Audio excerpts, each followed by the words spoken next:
Разговарям с Артим Шакири, част от силния отбор на ЦСКА, триумфирал като шампион на България през сезон 2002-2003 година, по-настоящем треньор.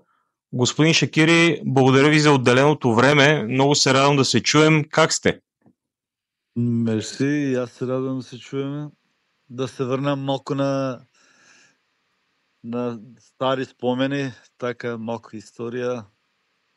Много хубаво. В момента отмарам от футбола и работам нещо ново, сега да търсим за нови отбор като треньор. Ще се върнем като начало, както вие казахте, към вашите спомени, свързани с ЦСКА.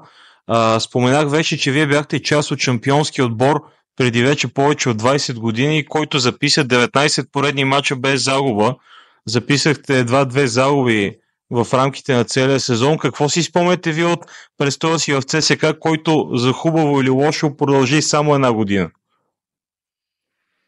Ами хубаво е това, че ние освоихме шампионска титула. То е точно дека ние имахме много яка екипа, добра екипа. Значи с старши треньор Стойчо Младенов, с неговите хора, помощници там. Значи се работеше максимално, професионално. Искахме дупла круна, не успяхме то, но все пак шампионска титула вреди повече него всичко друго. Кой е матчът, който вие никога няма да забравите като футболист на ЦСКА? Аз, например, си спомням един матч срещу Левски, който спечелихте с 3-0 и буквално размазахте съперника. Имахте легендарни двубои срещу Блекбърн. Но кой е матчът, който е останал така най-много в вашите спомени? Знаете, сите матчеви се спомени, защото секој матч си има 3 точки, 3 поени. Вредни за титула, значи за продолжување тоа 19 мачеви без пораз. Така да секи матч е вреден и споменат. Нормално на таква дерби с Левски, тоа е вече по-големо дерби в Българија, па и надвор од Българија се спомнува такива дерби. Се срещавам с Литекс, като бихме в София. Значи, как идваше, ние бихме директни конкуренти и си бягахме с бодовите за титулата.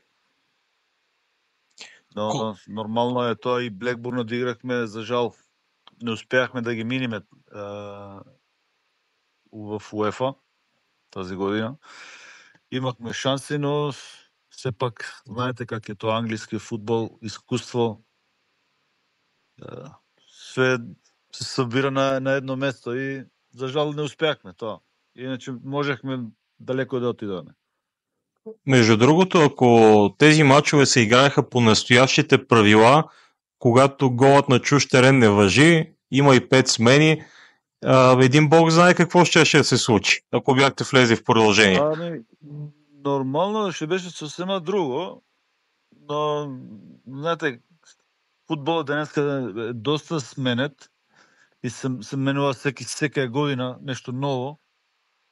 Али в този време гол в гости много ваеше и тази гол в София много лошо ни направи нас. Иначе беше всичко наред. Вие поддържате ли... Ще играхме продължение сега с новите правила и ще играхме по-дълго, ще бихме. 5 измени, така да има много значението. Със сигурност това е така, а близо 20 години по-късно вие поддържате ли все още връзка с някой от тогавашния отбор? Да, значи аз с колегите, кои играхме заедно, много често се слушам с Тошко Янчев.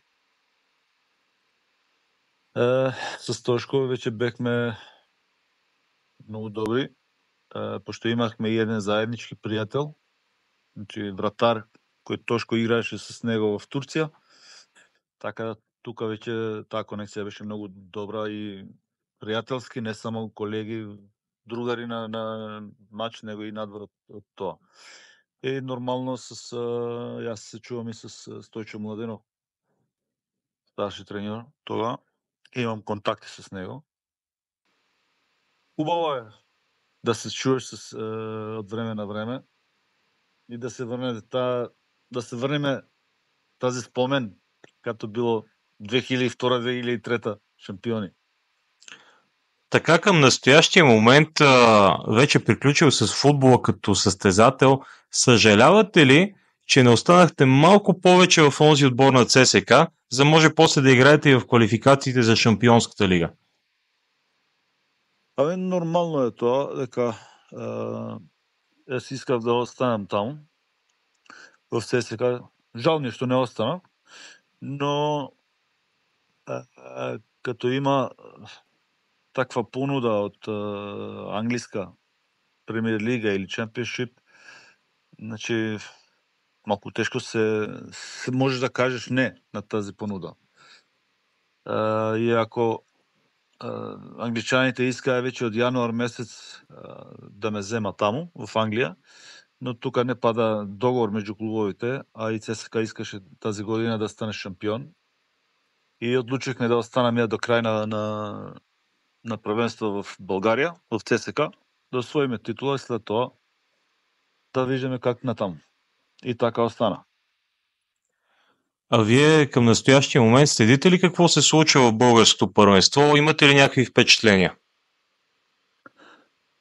Пратам българско prvенство, защо не може да кажа дека не пратам ЦСКА, но искрено да ти кажам, prvенството е интересно. Значи, като беше Лудогорец последните 10 години, много як. Значи, ЦСКА се върна. Все пак не е това, що се очекува, но знаеш как е. Като има конкуренция, добре за лига, за сите отбори, Черноморе тук. Значи, става интересно. Сега в други работи не искам да навлегвам много, защото аз съм бивш футболист на ЦСКА, спортист и сега съм треньор. Значи не е моя работа да мешам други работи, политика там. Освен да работя с екипа, с играчи. Вие споменахте, че поддържате контакт с Стойчо Младенов, макар той да ви беше треньор само за един сезон. Според вас, как ви повлия той на вашите треньорски разбирания за футбола? Значи за мен Стойче е много добър треньор и он има заслуга за тази титула, защото той направи тази екипа. Значи, той си взема футболистите, кои него му трябва за титула. Значи, тук няма дилема на то. Така он е много добър треньор. С него вече по-дълго време сме в контакт. Не само сега, него после това, ако се заминах, я знам дека он беше в Арабия. Беше и в Казахстан. Време Казахстан, да, па после се върна в ЦСКА, 2 пъти ми се така да. И 2009 беше... Той аз бех... Не, 2014 он беше в ЦСКА, пак треньор там. Да. Година аз бех в Албания треньор и се срещнахме в Турция на лагер. Така да ние се слушаме.